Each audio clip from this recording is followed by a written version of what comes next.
Well, I'll tell you what I had in mind when I decided to build this, or what we decided to build this, and that is we wanted to have a first-class facility because we're really trying to make a first-class, world-class red wine. And the facility had to support that. You know, we're growing the grapes differently, but we wanted to build a facility that would support that, one. Two, we wanted to build something where people could have a unique experience. You know, they could see a little bit of an old world kind of concept and then make it all sustainable, make it all carbon neutral, or we're so close to carbon neutral.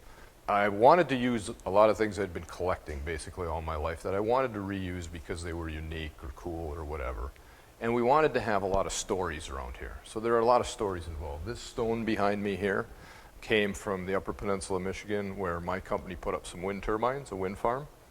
And these beams that you see around here, these are, you know, 100-year-old hand-hewn beams where we had to take a barn down that was, you know, coming down anyway.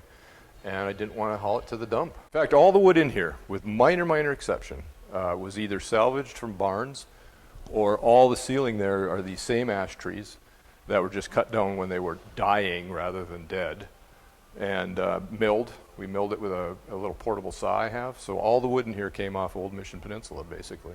We think the caves are absolutely indispensable for us to do what we're trying to do here. If you get down 10 feet, here in Michigan and I guess basically worldwide, you get down 10 feet, it's going to be a constant 55 degrees. Well, wine likes 55 degrees. Wine likes constant temperatures. Wine, when you're storing it in barrels, likes high humidity. All that translates into caves, deep underground. The reward is going to be we will not have to put any energy at all into those. You know, they are going to be 55 degrees year round. They're going to stay humid from the humidity of the earth. And we're going to store the wine there like it wants to be stored. I get a big kick out of the fact that this is a rather massive structure. Okay, but the energy load that this thing's going to put on the environment, if you want to put it that way, is so minor. Because, let's talk about electricity first.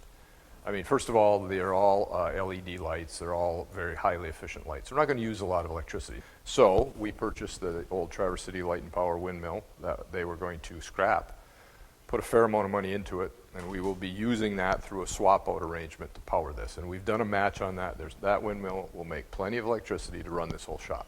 Then heating, what we did is we did a lot of research.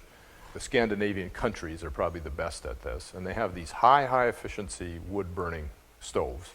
Not even really a stove, it's way more sophisticated than that. And it burns the wood first, very efficiently. Then it goes through another burn chamber that's very hot. I forget how hot it is, thousands of degrees or high teens of degrees. And then it burns the exhaust gases. So it's almost zero particulate matter that comes out of that. The wood we're using is coming from a bunch of ash trees that unfortunately died on this very property because of the emerald ash borer. And they fell or were going to fall, and they will decay and release all their carbon into the atmosphere anyway. And then high efficiency is a key too, because, you know, if you built this inefficiently, we would need a massive wood burner. But these walls, they're cavity walls. They're 4 inches of stone, 4 inches of styrofoam, 2 inches of airspace, and then the interior block. So the thermal inertia is huge. You're going to get some of that cooling and some of that heating from the earth, and then we just have to balance it out with this little wood burning deal.